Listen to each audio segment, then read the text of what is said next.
Whether it's celebrating a 21st birthday or happy hour with friends out at the bar, alcohol plays a pretty big role in America's social scene. But there's a sweeping sober movement many are flocking to. I'm Kylie Embu, and on today's Mutually Inclusive, we're exploring Grand Rapids' sober scene.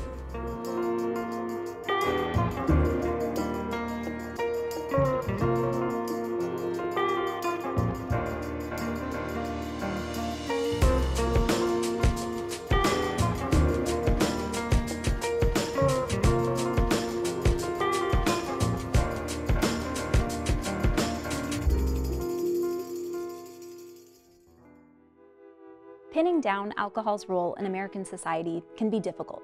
It intertwines with our culture in multifaceted ways, from being a social fixture to marking moments of celebration, and relationships with alcohol are different for everyone.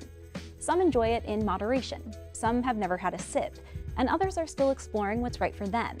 But for many in our community, their story and their relationship with alcohol is more complex. A 2019 study by the National Institute on Alcohol Abuse and Alcoholism found just over 14 million adults in the U.S. struggled with alcohol addiction. Cue the COVID-19 pandemic, and by 2021, that number rose to more than 28 million. And it doesn't just impact adults. Despite America's drinking age being 21, the Institute reported 894,000 teens battling alcohol use disorder that same year. Now, these are big, staggering numbers of people who are on a daily fight. And while there are programs for rehabilitation, data shows only around 10% of people will receive treatment. And that can be for a multitude of reasons, like stigma, financial roadblocks, lack of support. Here in West Michigan, one group has been working for decades to break down these barriers. Take a look. Being hailed Beer City, USA, Grand Rapids is bustling with great bars and entertainment. But inside its downtown, among the glow of open signs on breweries and bottle shops, you'll find a pocket on Division Avenue, where another light is taking form. So we're a Christian-based nonprofit in West Michigan that helps men and now women break the chains of addiction.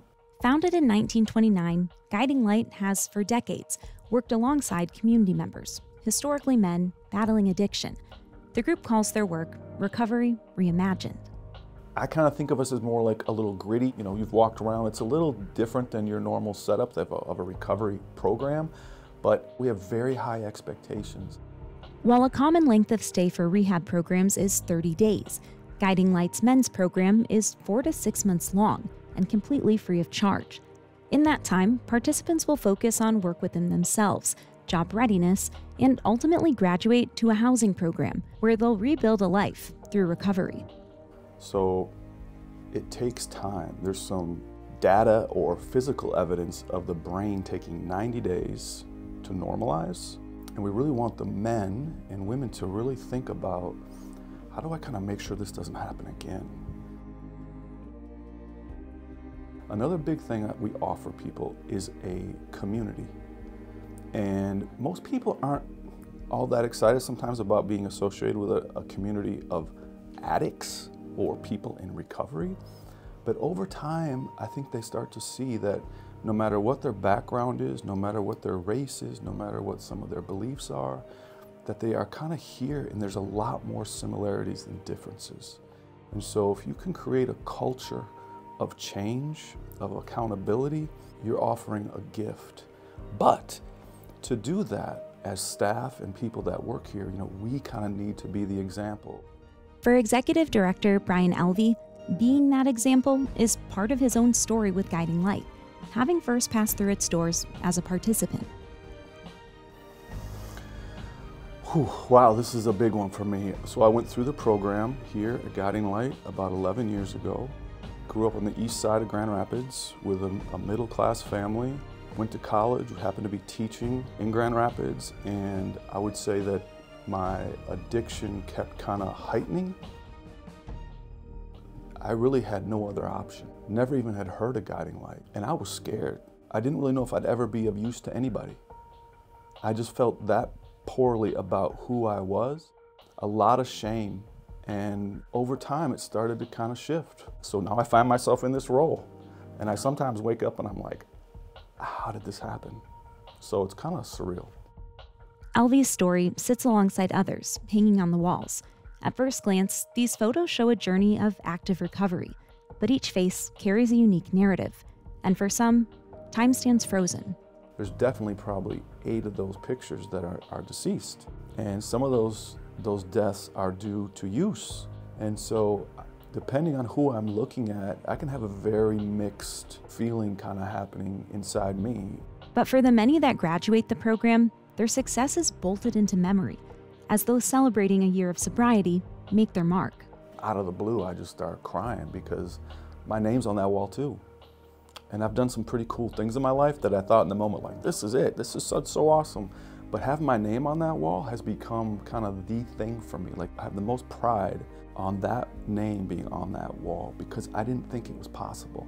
The plaque plays part to a new chapter of life, with many carrying with them the stories of others who are no longer here, and inspiring brothers whose footsteps follow closely behind them on their ongoing road to recovery. So it's a moment of celebration, but the big caveat is it's just the beginning. It's not a finish line. Recovery is a lifelong journey.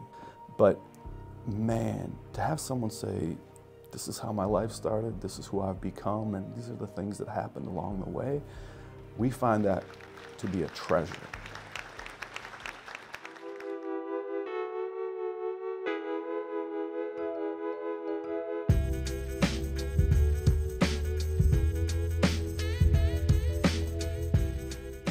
While there are non-religious rehab options, studies show 73% of addiction treatment programs in the United States include some spiritually based element, like we saw with Guiding Light. Now, while that is welcomed by some, there's also a growing movement to create more secular options for people seeking treatment. When we talk about the road to recovery, we often hear of the mental stressors, but excessive alcohol consumption has a large impact on people physically as well. In 2018, the World Health Organization said alcohol contributed to more than 200 diseases and injury-related health conditions. Today, Mutually Inclusive's Jennifer Moss is in the studio with Corewell Health to learn more. Hello, everyone. Thanks for joining us. We are talking today, of course, about sobriety and a number of issues and the great hope surrounding it. And joining us today is Dr. Colleen Lane, and she's the Medical Director for Addictive Medicine at Corewell Health. Welcome, and thanks for joining us. Yeah, thanks so much for having me. Happy to be here. Well, thank you. So to start, we just saw a story from Kylie Ambu, and it touched upon the health risk of excessive drinking. So let's start there. What are, from a doctor's point of view, how great are the health risks that you're seeing as a result of excessive drinking? Yeah, so when we think about excessive or heavy drinking, there's a few different categories or buckets of people that we put patients in or people in. So someone who's been heavily drinking or moderately drinking for many, many years, we might see that person develop a chronic liver disease. So that's something a lot of us maybe think about when we think about someone who's a classic alcoholic or someone who's drank a lot for a long amount of time.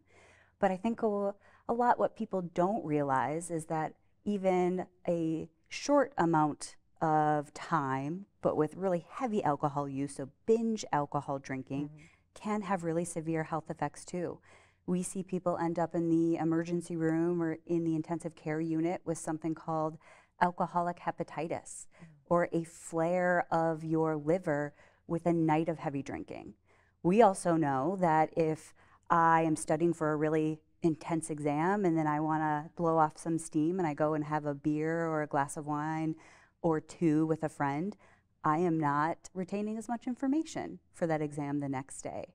We also know that there's an increased risk of certain cancers, even if you're drinking what we would consider in a safe or moderate amount of alcohol.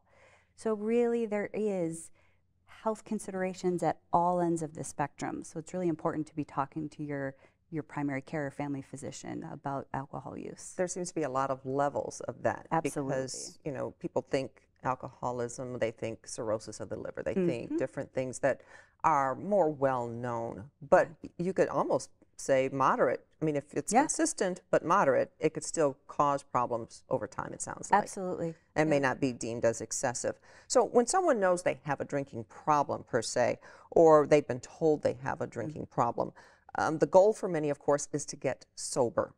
That's the goal. But that road to sobriety is not always an easy one. And I know with your role as the medical director there, you see a lot of that. That it's a journey. Absolutely. You know, we in our field, in the addiction medicine clinics, we talk about all the time, this is one of the hardest things that we treat.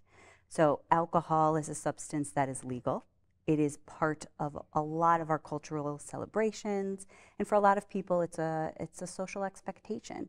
If you're having a celebration with coworkers or family or friends, it's an expectation to maybe have a cocktail or have a drink. So it's really hard to help somebody learn how to enter into those spaces, either being sober or having periods of sobriety, or trying to cut back and moderate or be more mindful with the amount they're drinking. And that's the big question there. So what does sobriety really mean, Dr. Lane? I mean, as we look at that whole picture, because we were talking a moment ago, and there are little facets that I didn't understand or know about that. So what does it really mean? Yeah, so classically, I think when people think about the word sobriety or treatment, it's abstinence or zero use or nothing. And unfortunately, what that approach does is it excludes a large amount of people who say, well, that's not possible for me. I know that where I am in life right now, I don't think I'm at a point where I can be 100% free from whatever substance, in this case, alcohol, that I'm using. So it doesn't invite that person to even try or talk about cutting back. So what our approach is in our clinic, and really what the standard of care is now really in addiction medicine as a whole, is something called harm reduction. So how do we invite that person into treatment and talk about the potential harm this substance might be causing, and how do we cut back or moderate alcohol use and alcohol intake? So if you're binge drinking on the weekends or drinking a fifth of alcohol every day, can we get to half a fifth? That's a huge improvement. It's not classic sobriety, it's not abstinence, but it is absolutely having an impact. Baby steps.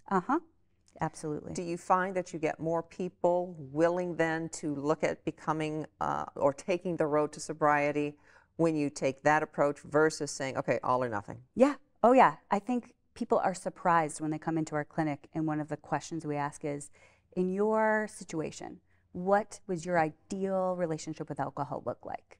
It doesn't have to be abstinence. So tell me what you are looking for.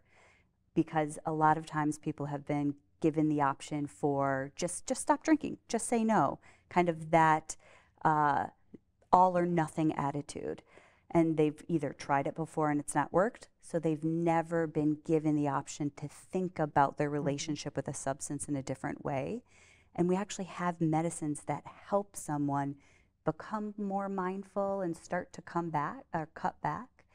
And if you start to have kind of that snowball effect of, wow, cutting back on alcohol, I'm feeling better, I'm performing better at work, my relationships are getting better, that actually invites people to cut back even further and think about, developing other coping mechanisms and those types of things in their life rather than just relying on the substance. You see the benefits, and I would imagine that, in fact, some people may end up, next thing they know, they don't need alcohol at all because they have diminished the need over time. Absolutely. Without a full cutback. Yep, absolutely.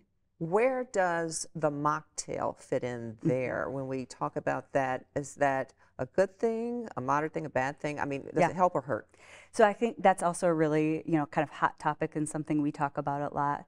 It depends on the person.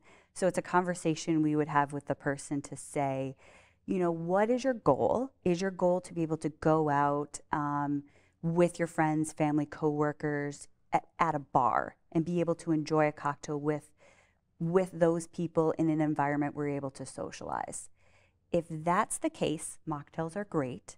If the case is, I'm looking for something that's going to give me that buzz, that euphoria, for some people, using mocktails then can be frustrating and a trigger to drink.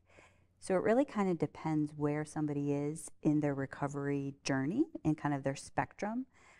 So we may or may not talk about that as a tool for that person. And they may try it and say, oh, you know what, I went out and had a couple of mocktails and it led to me drinking.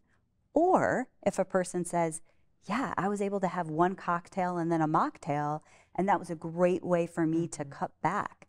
Where normally I'd have 4 or 5 alcohol drinks, and I was able to have 1 or 2 drinks with alcohol and then mix it with mocktails. That's a win. So it's a case-by-case basis, Absolutely, I would imagine, yeah. as well. And so when we look at the numbers, too, of people who are partaking in alcohol, those numbers increased during COVID, right? So Yes. you, I would imagine, are a little more busy dealing with the aftermath of that because the availability and because everything was shut down. So it Yep. left a lot of time for people to maybe who were not drinkers to become. Yeah. Is that, I mean, is that what, yeah, what we you found? actually have statistics that show this now. So we're able to look back. We're a little bit further away from COVID, so things have been published in medical journals that showed the rates of online alcohol ordering and delivery went up by almost a quarter, so 25%.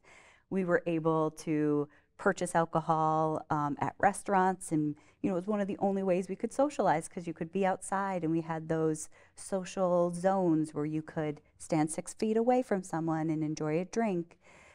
Unfortunately, COVID was really isolating, and that is kind of the biggest trigger for someone who has a substance use disorder, being cut off from your social supports, being cut off from your medical or your therapy teams, your sponsor, your support groups. And then the only thing, the coping skill or the coping mechanism that was available was alcohol. So for a lot of people who were in recovery, that was a really hard time. And then for people who maybe didn't have a problem, we saw that their use of alcohol really increased. And now after COVID, they're having a hard time getting back to their baseline. Before we wrap up, let's talk about people in recovery or those who are, their goal is to become sober, whatever that piece of sobriety looks like for them. Again, we talk about it being a journey. There can be relapses, there can be a process, making 20 steps forward, making 10 steps back. What's your thought and perhaps advice for those who are on this journey and the things that they might want to do to kind of stay on track? Yeah. So just like you said, this is a chronic illness, and returns to use or relapses is an expected part of the process. Just like someone who has high blood pressure, once we start someone on a medicine or a treatment plan, their blood pressure isn't perfect 100% of the time for the rest of their life, right? So there's little flare-ups, there's ups and downs. We need to kind of tweak the treatment plan a little bit here and there. That is part of the journey. We have medicines that help people, if they're looking to cut back, help kind of that craving or that insatiable thirst for alcohol lower and kind of go to the back of the mind. Some people who maybe have heard about treatments of alcohol in the past might think of a medicine that makes you ill. We do not use medicines like that as our first line anymore. We really have medicines that just help you be more mindful, help you be able to either nurse a glass of alcohol or really take a pause and say, do I want to order a second drink or have another sip? It is really a positive reinforcer rather than that negative reinforcer. And you are with them throughout the journey, and you're seeing a lot of good progress in your work, Yes. I would imagine. Yeah, teaming with that person, coming up with their, goals and being their cheerleader. That's absolutely what we do in our clinic. And to make it easy to enter into care, we have walk-in hours because we know this is really hard. There's a lot of stigma involved with substance use and alcohol use. And if today is the day that you even just want to learn about the options, you can walk into our addiction clinics and talk with one of us and find out what's out there for your options. An important conversation. Dr. Lane, thank you so much for joining us today. Thank you. We Thank appreciate you. your time. Yeah, thank you so much for bringing up this topic and talking about it.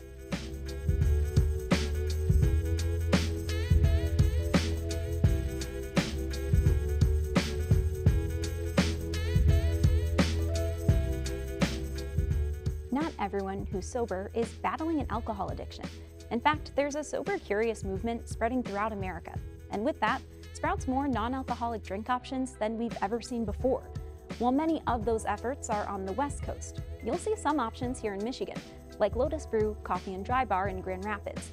As we just heard, these options don't work for everyone, but if you're looking for a mocktail or alcoholic alternative, this next group says it has your back. We show people that the non-alcoholic market is far different than it was even 2 or 3 years ago, and how much it's grown and expanded.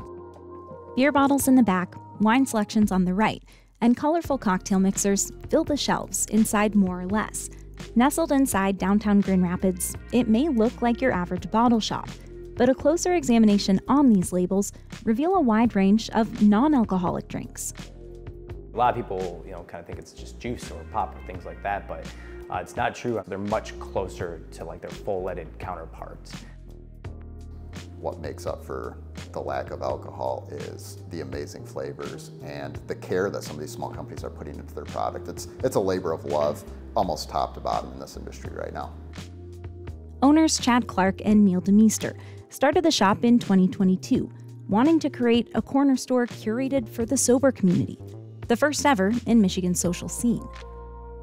Yeah, so ever since COVID, especially starting with COVID, there was a ton of people that were either doing, like a 30-day dry challenge like Dry January or Sober October, or folks that were trying to drink less during the week. So we thought that this was definitely trending upwards, and we wanted to support those folks. Like we get people that drive 2 hours to come to our store just because we have the selection. It was interesting. There were a lot of people thanking us for it. I actually still hear that almost on a daily basis. People are so glad that we're here. They're really happy for the options. But it's not just two entrepreneurs jumping at a business opportunity. Both Clark and DeMeester live sober lifestyles and understand the importance of choice firsthand when it comes to seeking out drink options. It's definitely a passion project for both of us. We believe in the products that we have, and we've tried probably close to 1,500 different products. We stock around 500 of those. We try to stock the best ones, but it's a mission we firmly believe in. The people that come in here and that are just blown away by the amount of products that we're able to offer compared to, maybe going to a traditional bottle shop and having, 2 or 3 options tucked away in a corner. To see 500 different things is just amazing to me. While the options are all non-alcoholic, not all drinks are alike. For those seeking an option that still gives a bodily response, More or Less offers functional choices. We have a whole lot of beverages in this store that we kind of lump into a functional category. So things that are going to have, maybe adaptogens, nootropics, or different kinds of mushrooms, things that have a certain effect. It's kind of surprising to us when we started. Right off the bat, when people came in, they were asking for the functional beverages because they wanted something that made them feel relaxed or had some calming properties. And the functional beverage space has just exploded in the last couple of years. So that's been our fastest growing segment. At the end of the day, for me personally, I dig the functional stuff. The choice of beverage is up to the customer. For me, it's probably a random mixed 6-pack of craft beer. More or Less just wants to ensure there are options made for everyone.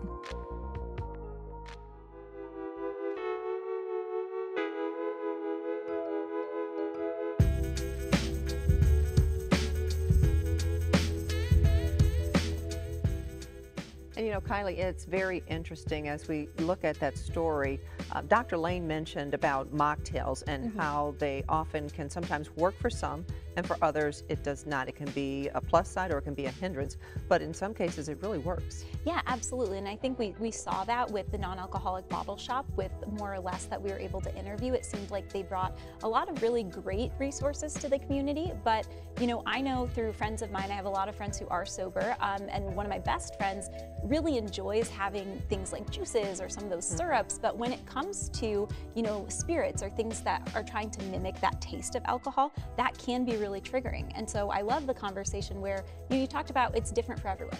Absolutely, and Dr. Lane also talked about the journey is different for everyone, and so some things that work for others may not work as, again, such as the mocktails, but that individual journey is important, as she mentioned, to stick with it. They have many options and they're so willing to work with you because, sobriety means different things for different people. And so for some people it's total abstinence, and for others it's okay lessening the amount that you drink. And so they have a process and a program that helps people to decide what route they want to take on their journey. And again, it's different for everyone. Absolutely, and I saw that a lot when we were talking with Guiding Light's recovery program. For them, they view sobriety as, you know, if you were to take an alcohol or drug test right now, you would come up with nothing. They are really focused on the word recovery, because for so many people, it's this ongoing road. And so you're absolutely right. The journey is different for everybody, but we absolutely hope that you enjoyed the journey that we were on today. To learn more, and as always, we have a list of resources on our screen for more information. And you can circle back to this episode and others on our website. That's right, and there is still more to come, of course. Be sure to follow WGVU on Facebook and on YouTube for the very latest on our upcoming episodes. And we are so excited to see you next Wednesday. Thank you for helping us be mutually inclusive.